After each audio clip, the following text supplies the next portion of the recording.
Marie Fourré. En 1536, le duc de Nassau, chef des armées de Charles Quint, est arrêté devant Péronne.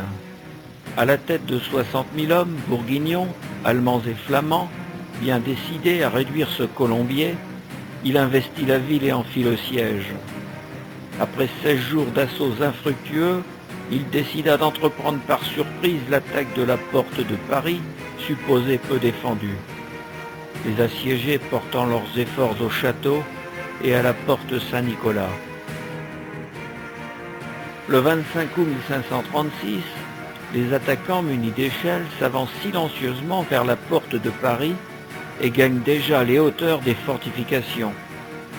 Un officier est sur le point de prendre pied sur la muraille, suivi par de nombreuses troupes.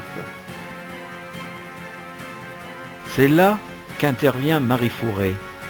Ayant entendu quelques bruits, elle court vers le rempart, aperçoit l'étendard de l'officier émergeant des hauteurs, s'en saisit, le retourne et transperce la poitrine de l'attaquant, puis le précipite dans le fossé. Les défenseurs accourent et repoussent les assaillants, qui subissent de lourdes pertes humaines. Finalement, Nassau, le 11 septembre, lève le siège, qui avait duré 32 jours. Le Colombier était habité par des aigles. L'existence de Marie-Catherine Leleu de Poix, dite Marie Fourré, est contestée par les historiens. Mais l'acte de bravoure que la tradition populaire lui attribue en fait une héroïne de légende incontournable. Pour en revenir à l'histoire de France, ce siège a été chaud, très chaud. La ville garante de la frontière du Nord a tenu. Les Parisiens sont rassurés. L'invasion a échoué. Un concert universel de louanges glorifie les Péronnais. À Péronne, une procession votive est organisée le jour même de la levée du siège pour remercier le Tout-Puissant et Saint-Furcy. Paris remerciera Sainte-Geneviève quelques jours plus tard. Pourquoi Nassau a-t-il levé le siège? Vendôme et Guise ont-ils reçu l'ordre de marcher sur Péronne? Nassau était-il à court de subsides pour continuer cette lutte incertaine bien trop longue et qui lui avait déjà coûté fort cher? Pour célébrer cette victoire, une procession commémorative de la levée du siège sera organisée tous les ans le 11 septembre. Une bannière, placée en tête, relatant cet événement historique, sera réalisée dès l'année suivante.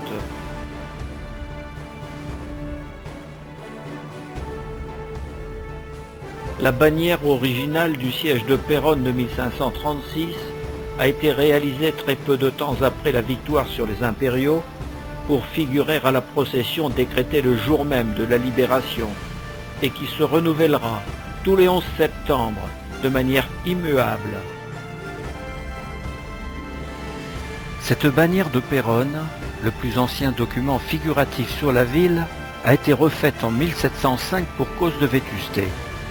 Léon Lecointre, maître tailleur et brodeur, la réalisa, conformément au modèle, en or, argent et soie. Pendue dans la collégiale Saint-Furcy, celle-ci fut mutilée à la Révolution.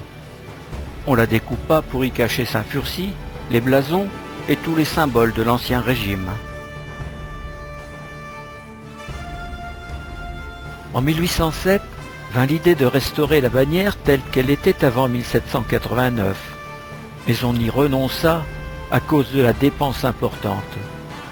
En 1852 ressurgit l'idée, mais cette fois-ci, la tapisserie serait remplacée par une peinture au motif d'origine.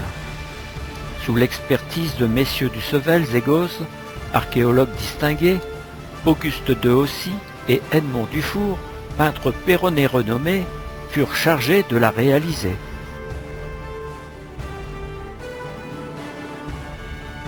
Cette belle représentation de 2,10 m par 1,98 m reconstitue l'intégralité de l'œuvre, avec ses éléments disparus. Quant à l'ancienne tapisserie de 1705, elle sera pendue dans un sous-verre au musée d'Héricourt en 1858 pour être définitivement détruite. lors de la guerre 14-18. Définitivement détruite. C'est ce que l'on croyait jusqu'en 2020 quand, surprise, elle réapparaît chez un marchand d'art en Angleterre. Affaire à suivre. Véritable bande dessinée du XVIe siècle, une estampe moderne, fidèle aux copies et photographies de celles reconstituées en 1852, sera réalisée en 2003. Le fait d'armes de notre héroïne y est bien représenté à la porte de Paris.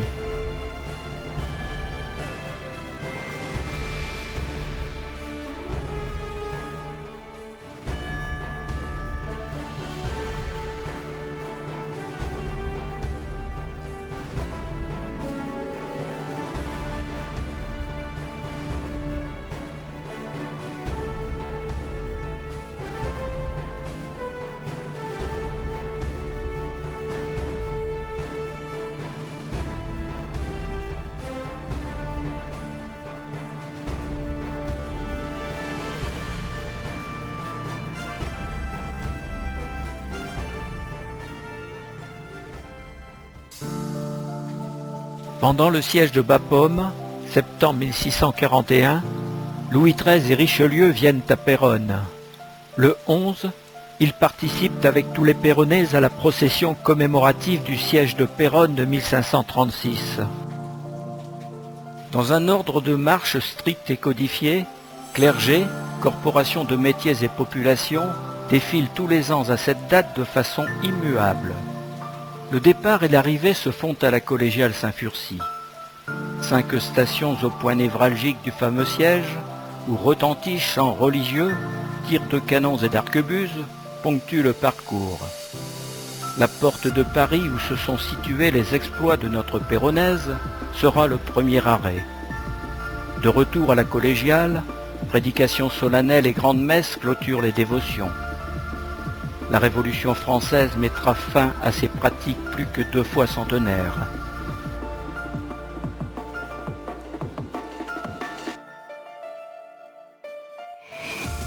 En 1870 survient la guerre contre les Prussiens. La ville et sa garnison résistent et barrent la route de Paris à l'ennemi. Péronne est assiégée et bombardée intensément. Les Péronnais sont terrés dans leurs caves.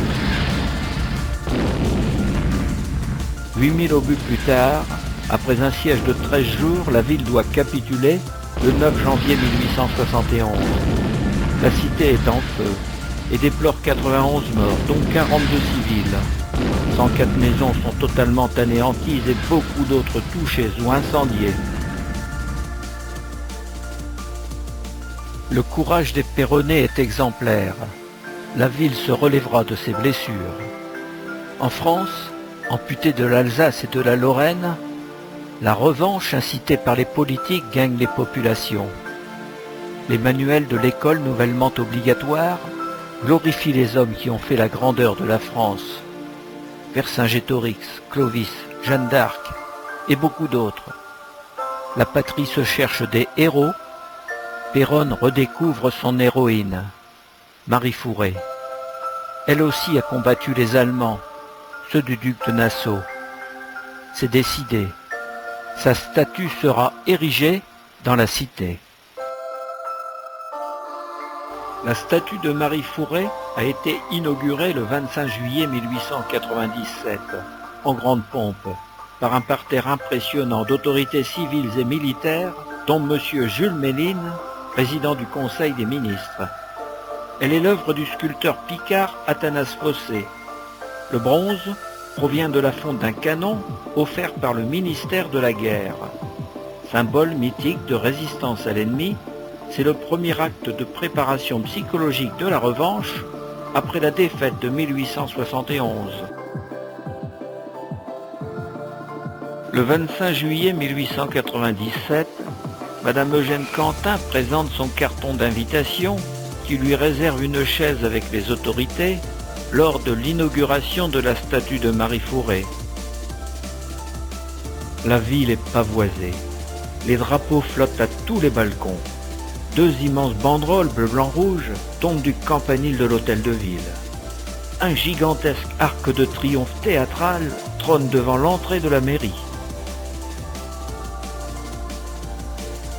Pour convertir cette aventure locale en événement national, le journal Le Petit Parisien, supplément littéraire illustré, numéro 443 du dimanche 1er août 1897, en présentera une gravure homérique. La municipalité fera frapper une médaille aux armes de la ville pour pérenniser cet événement. La statue de Marie Fourré, brandissant le drapeau pris aux impériaux lors du siège de 1536, fait face à l'hôtel de ville. Elle a été installée à l'emplacement de l'ancien beffroi, démoli en 1844 pour cause de menace d'écroulement. Une plaque de bronze relatant les faits d'armes de l'héroïne est sertie sur le socle de la statue. Au centre de la place du marché aux herbes, au sud-ouest de la grande place, notre Marie Fourré guerrière à fière allure. Les habitants sont ravis de leur illustrissime péronnaise. Lors de sa première visite en ville, il n'est pas rare que l'hôte soit conduit au pied de la statue où il lui est narré avec force détail les exploits de la dame de bronze, Marie Fourré. On peut voir au dos de la statue l'une des plus anciennes habitations de la ville, la maison d'Abo. Sur le devant, la grande place et l'hôtel de ville.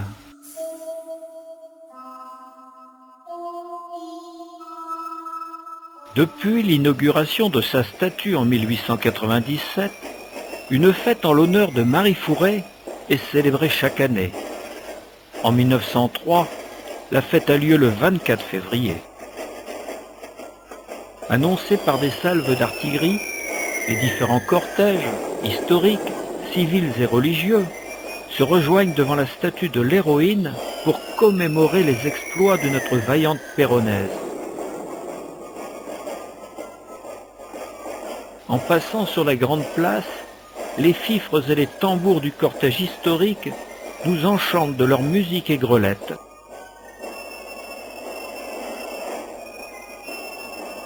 Une foule immense attend le cortège place Marie Fourré et célèbre dans la liesse la levée du siège de 1536, la victoire sur les impériaux de Charles Quint, commandée par Henri de Nassau. Les valeureux défenseurs, le maréchal de Lamarque, Sarcus, Cesval, Humière, Damartin, Destourmel, les arbalétriers, gueux et bonnes gens, tous en costume d'époque, défilent avec armes et blasons.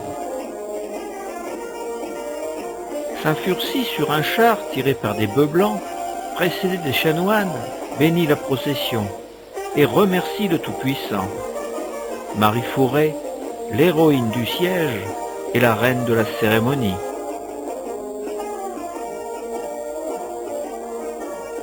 La fanfare La Péronnaise exécutera tout le long du parcours les hymnes les plus joyeux. Propagande, carte postale idyllique de l'occupation allemande. Un petit Péronnet dans les bras d'un soldat ennemi. Le soldat pose devant la statue de Marie Fourré, avec derrière lui les ruines encore fumantes de la sous-préfecture.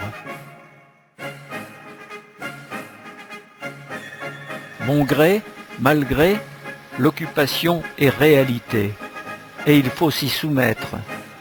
La commandanture s'installe au premier étage de la mairie. Au balcon flotte un drapeau allemand. Les Allemands perçoivent la statue de Marie Fourré comme une Jeanne d'Arc péronnaise. Jeanne d'Arc paraît populaire chez nos ennemis, qui voient dans Marie Fourré une émule de l'héroïne nationale, et ne se doutent pas ou feignent d'ignorer qu'elle a combattu les Allemands du duc de Nassau, et non les Anglais. Henri Douchet, alias Fassol.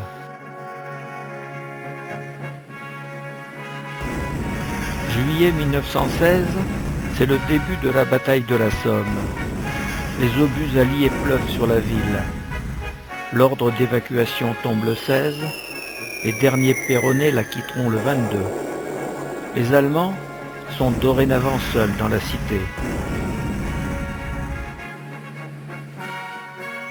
Mars 1917, les Allemands reculent et quittent la ville après avoir détruit tout ce qui restait debout.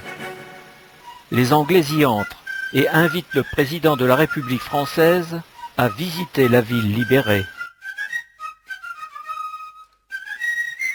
Péronne reconquise, un acte de courtoisie britannique. Voici le titre de l'hebdomadaire anglais The Illustrated War News du 2 mai 1917 qui relate et commente à sa manière la venue dans la cité de Raymond Poincaré, président de la République française. Des officiers britanniques, après la conquête de la ville et avant la visite du président Poincaré à Péronne, décorent le socle de la statue de la fameuse héroïne péronnaise du XVIe siècle, Marie Fourré. La statue qui était en bronze a été brisée et fondue par les Allemands qui l'avaient remplacée par un mannequin. Soit, la statue de Marie Fourré a été volée par les Allemands pour son bronze. Mais comble de l'ironie, elle a été remplacée par un mannequin provenant d'un magasin de mode.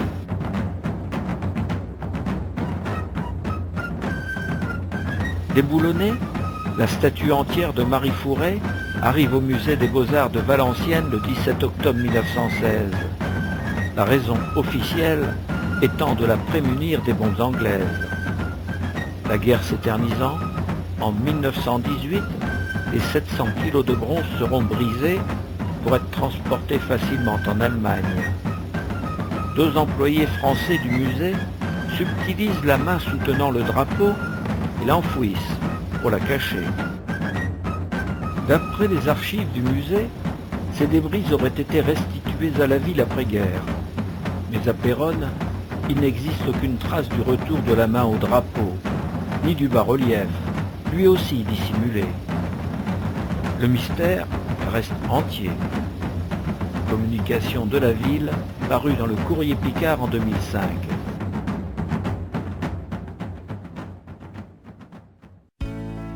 Lors de la reconstruction de la ville, une nouvelle statue en bronze de Marie Fourré est inaugurée le 1er juillet 1928, square Saint-Jean, façade sud de l'église. Le sculpteur Maurice Guiraud-Rivière a reconstitué à l'identique celle d'Athanase Fossé de 1897.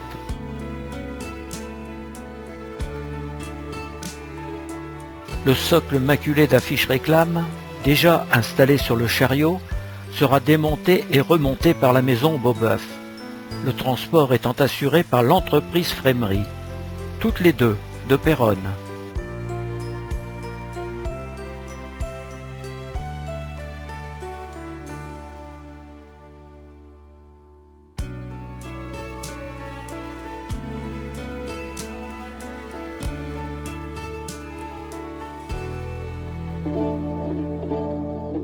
Partant de la forteresse, passant sous la poterne d'entrée du château et se dirigeant vers la place Saint-Georges, le cortège des fêtes de Marie Fourré aura fière allure.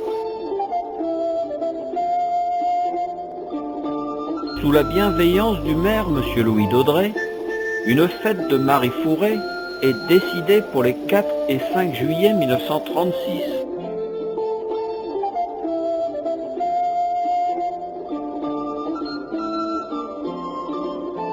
À cheval ou à pied, les très nombreux figurants en tenue du XVIe siècle portent pour certains les armes et blasons des défenseurs de la ville.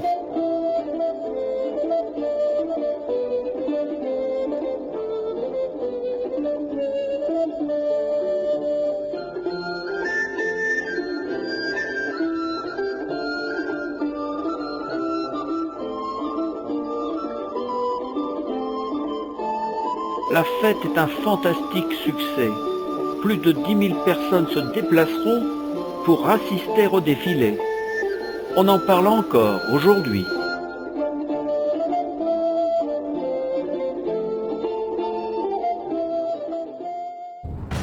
Survient la Seconde Guerre mondiale et ses cohortes de misère. Le métal se fait rare. La statue sera sacrifiée sur l'autel de l'industrie de guerre allemande.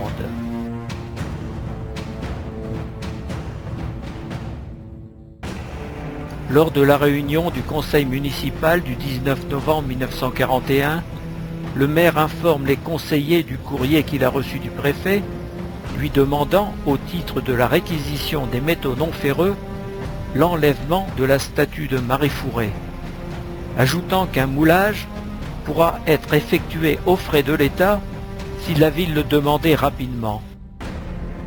Le déboulonnage sera effectué le 19 janvier 1942 et la ville sera remboursée de 14 700 francs.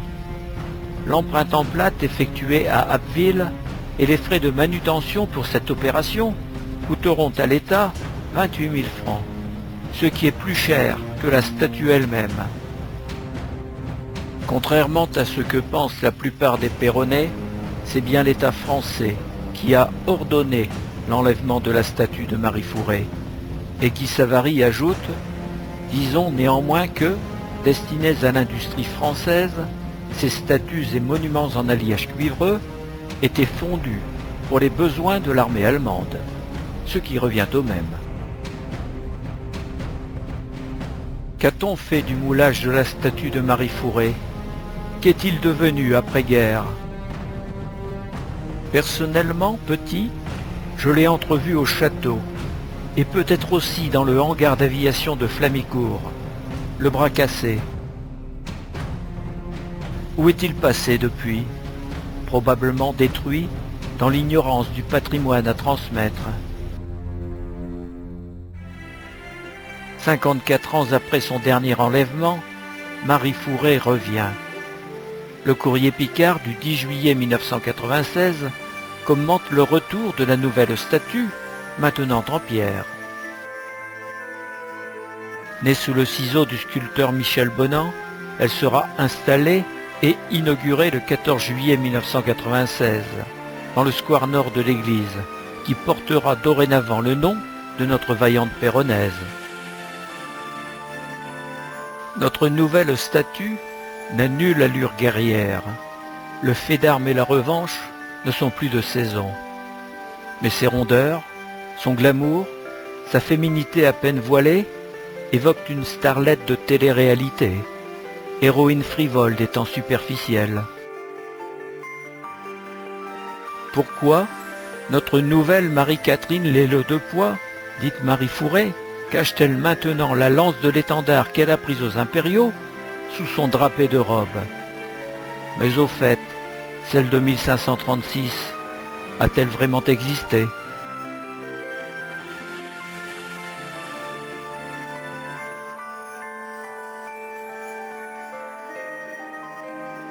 La question se pose car ce nom est totalement ignoré des historiens contemporains du fameux siège. À son propos, l'abbé de Sachy, dans son ouvrage, écrit vers 1780, Essai sur l'histoire de Péronne, cite les exploits réalisés à la date du 25 août par une femme d'un courage extraordinaire. Puis il s'explique. Cette jeune héroïne devint célèbre depuis sous le nom de Marie Fourré, par analogie sans doute au coup fourré qu'elle avoit porté dans cette action. Le chanoine de Saint-Léger ajoute: Madame Vaillant, qui avoit pu connaître plusieurs témoins oculaires du siège de Péronne, l'appelle Marie-Catherine de Poix, et ne dit rien sur la famille. Philippe de Convert dit qu'on l'appeloit Madame de l'Arc, mais il est aisé de comprendre que ce ne fut qu'après le siège qu'on l'aura honorée de ce nom, et seulement à cause de quelques ressemblances de son action avec celle de la pucelle d'Orléans, dont le vrai nom est Jeanne d'Arc. Un fait d'armes accompli par une femme semble être avéré, mais le nom de l'héroïne reste une énigme.